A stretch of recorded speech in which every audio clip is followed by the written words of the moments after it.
Il faut dire une dernière chose, et là aussi les Africains sont concernés, c'est que contre toute cette politique du bloc militaro-industriel américano-occidental, dont l'OTAN est le noyau central, eh bien, toute cette politique, elle est dirigée contre un adversaire, comme jadis l'OTAN avait pour adversaire l'Union soviétique et Moscou, et là aujourd'hui pour adversaire la Russie et toujours Moscou.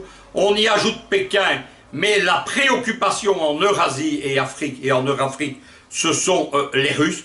Lorsque l'Union soviétique s'est délitée, a implosé, elle ne l'a pas fait toute seule. Elle l'a fait suite à une campagne d'une décennie organisée par Reagan et Madeleine Albright. C'est l'époque où on a créé les réseaux de George Soros, les vitrines légales de la CIA, tout ce processus qui s'applique aujourd'hui en Afrique pour détruire les États. Lorsque Gorbatchev, qui a été bien naïf, et Elstine aussi, ont parlé de ce qu'allait être le futur, on a dit à Gorbatchev, vous allez dissoudre le pacte de Varsovie, eh bien nous, OTAN, nous n'irons pas plus loin que nous sommes, nous ne prendrons pas comme membres les pays du pacte de Varsovie, et surtout, nous ne ferons pas de membres de l'OTAN les anciennes républiques soviétiques, les pays baltes, Estonie, Lituanie, bien entendu, et Lettonie. Nous ne prendrons pas non plus les républiques comme la Géorgie ou la Moldavie. Tout cela a été un grand mensonge. L'objectif de l'OTAN et des Américains, une fois l'URSS explosée, c'était d'achever la guerre en démembrant la Yougoslavie, ce qui a été fait. C'est l'œuvre de l'OTAN qui a bombardé Belgrade via ses membres européens et les Américains en 1999. C'est la première fois qu'en Europe, une capitale européenne était bombardée depuis 1945. C'est là que l'Union européenne a perdu son âme. Il nous disait en Europe, nous l'Union européenne, nous sommes la paix. Il n'y aura plus jamais de guerre entre Européens.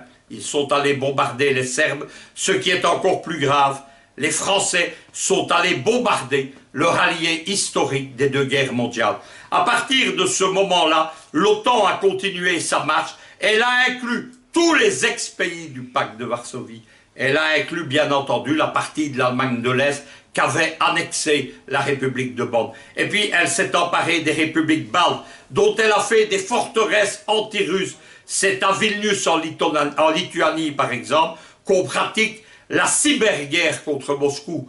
C'est là qu'on soutient aussi les mouvements terroristes caucasiens, qu'ils ont leur site internet. Et puis, l'OTAN a continué à essayer de s'étendre avec l'aide de la politique extérieure de l'Union européenne, dirigée par 3 ex-secrétaires généraux européens de l'OTAN. On a essayé de s'emparer de la Moldavie, on a essayé de s'emparer de la Géorgie, on a essayé de s'emparer de l'Azerbaïdjan, et à ce moment-là, Poutine vint. Poutine a redressé l'État russe. Il a donné un coup d'État en Europe centrale et dans le Caucase. La cible principale, notamment, de ce sommet de Bruxelles, c'est de faire la guerre contre la Russie. À côté de cela, il faut comprendre quelque chose. Et je suis triste lorsque j'entends parfois sur les plateaux d'Afrique Média des panélistes africains dire qu'il faut se méfier de la Russie, que le combat de la Russie ne nous concerne pas. La Russie aujourd'hui, disons-le franchement, pour les peuples d'Europe occidentale, pour les peuples de la Méditerranée, pour les peuples de toute l'Afrique, la Russie, Moscou, porte la liberté du monde.